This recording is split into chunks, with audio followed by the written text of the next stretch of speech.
together and which ones do we take apart? How do we treat all the different types of data as far as reliability? There's a huge amount that goes into it.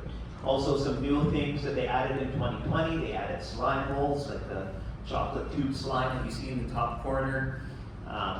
Also added crust lichens. Before that, it was only what they call macro lichens or bigger lichens, and so like the fairy puke lichen in the bottom corner there, that has some mushrooms growing beside it, which are probably Lichenophyllina, the lichen agaric. Also, a lot of new invertebrate species like the pseudoscorpions and annelid worms and the true bugs, and we could go on for a while. There was a whole bunch of new things that were added in 2020, but we have just about 7,000 species of macrofungi at present. So it's the first time that we've ever known how many macrofungi there are in Canada. So this is a pretty exciting thing to know.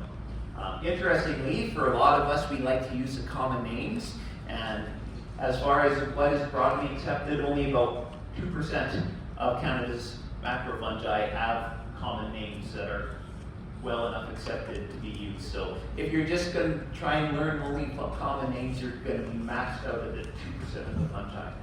So that's kind of an interesting thing to think about. In Alberta, we had 1,912 species. On my list, I had 1,920, so they took 8 off my list when I did the work, and I don't know which 8 there were. I suspect I might have used a little broader definition of macrofungi than other people use, so they might have honed down my list. Another interesting thing is now we know how many lichen species are in Canada, 2,677, and in Alberta we have 922.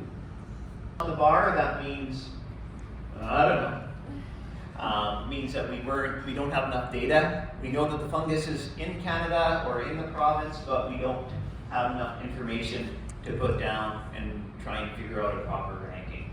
When we see greenish colors, dark green or light green, that means that it's probably doing okay in wherever we're talking about. So the first bar there is in all of Canada, and then the other ones are broken down by province there.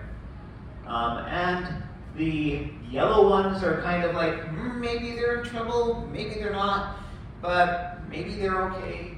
And then anything that is red or orange means these guys are probably in trouble. We should probably be making a priority to try and make sure we're conserving these species and their habitats. So you can see federally, there's a lot of species that we don't know. And a few that we are pretty sure are okay, and then a small amount that we think are probably in trouble. But I want to just point out to you, of course, what's going on in Alberta. And so here, just focusing in Alberta, you can see that we've got a very small, relatively speaking, looking at the other slides, amount of gray. That is really good. Okay, that means we actually know what's going on, right, with over half of our fungi.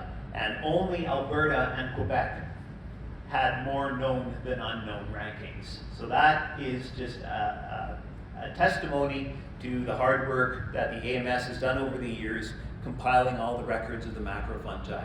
So that's awesome. That is going to be really helpful for us to start getting this information out there and get these fungi properly surveyed for and conserved on the landscape.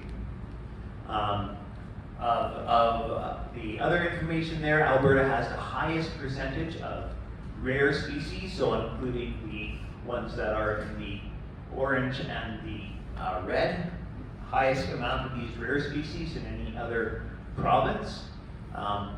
And even though Alberta has only about 12% of Canada's land, we have 45% of the rare fungi in Canada, which I thought was pretty cool.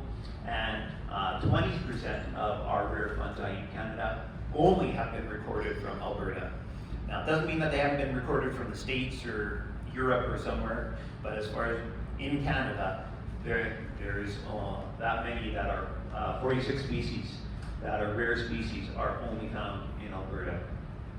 And yeah, as far as how many species we have in Alberta that aren't found in any other province. There's 224 species that we found here in Alberta that have never been found anywhere else in Canada, which I thought was pretty cool.